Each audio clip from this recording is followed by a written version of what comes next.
know there's many things that have equated success during this four-game run, but can you put your finger on the main reason for this current four-game stretch? It's hard, as you said, to identify one thing. You know, I think we've had a number of guys that are playing well, as simplistic as that sounds. You know, we've shot the ball well, particularly at important times.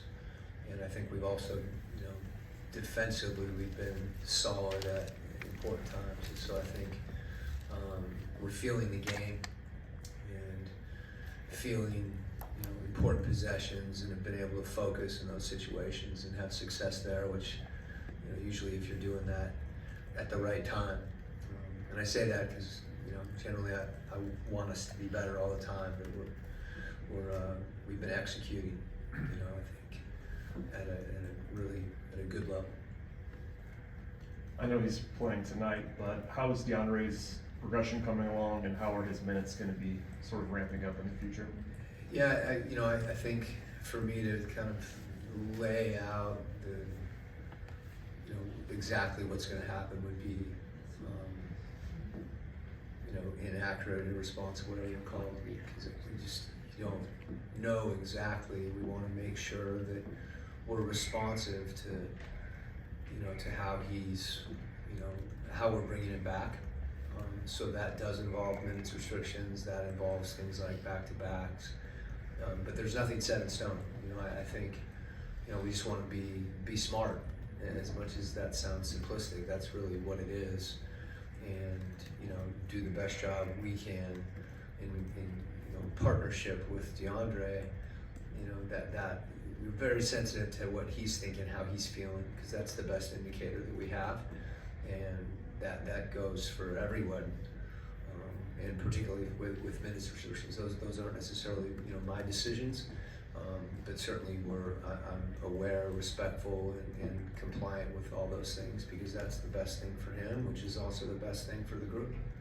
Quin, can you talk about what type of challenge Kawhi Leonard and Paul George present for your ball club on the defensive side of the game?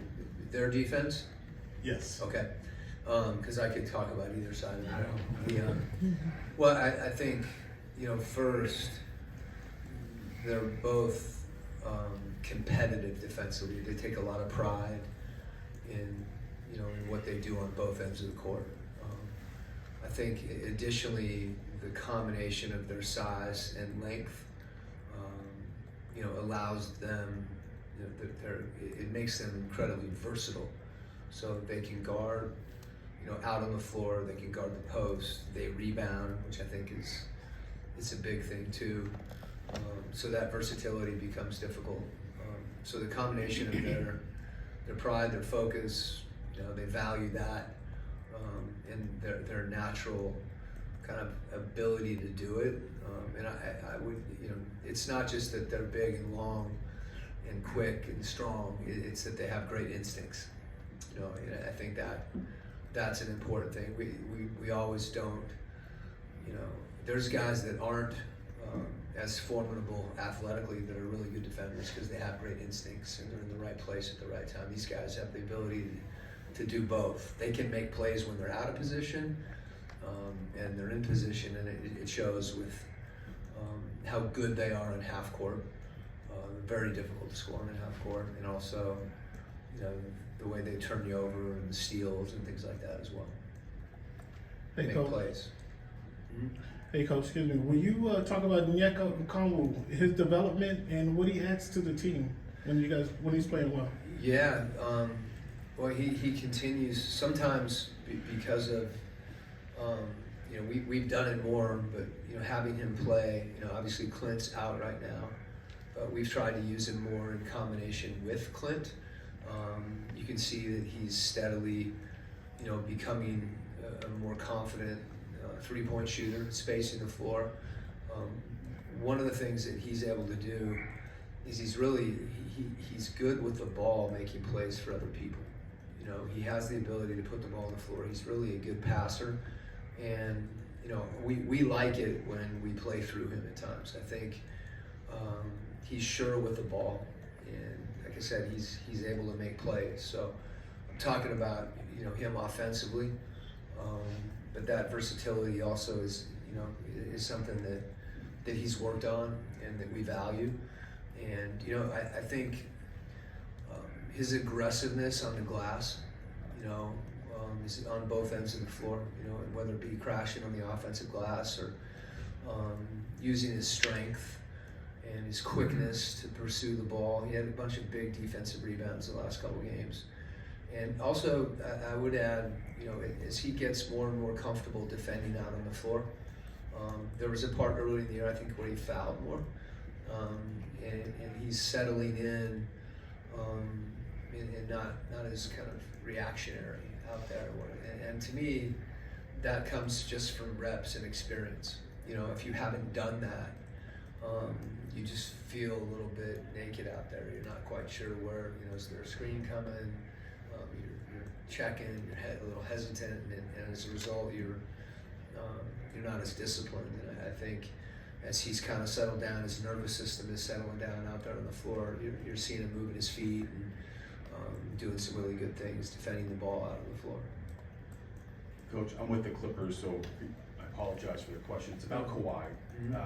He's playing at another level right now. You've had to coach against him in the playoffs. What changes, like, does he make in the playoffs that you have to prepare for, that you're not necessarily preparing for, like tonight, even though he's playing at an incredible level? That's tough. You know, I think it becomes more a question of a matchup or volume in a certain situation where he's capable of doing all those things. And I think it probably relates more to what does he have to do in a given game or in a given series to help his team win. You know, and that's what he does. He wins. So whatever it is that, you know, his team needs, I think those are the parts of his game that get accentuated and he raises his level. But Ty would know better than me.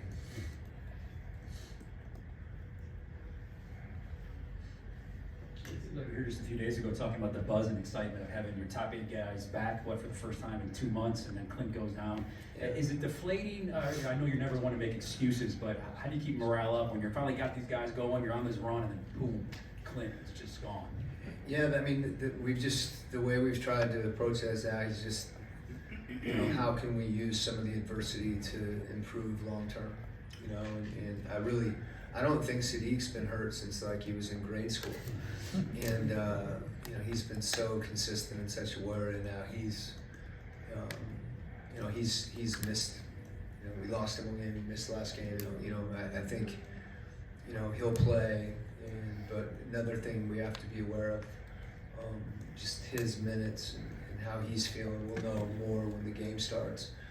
And as you mentioned, you know, with Clint, we've had a lot of guys that have to stay ready, so to speak, and it's proven to be the case.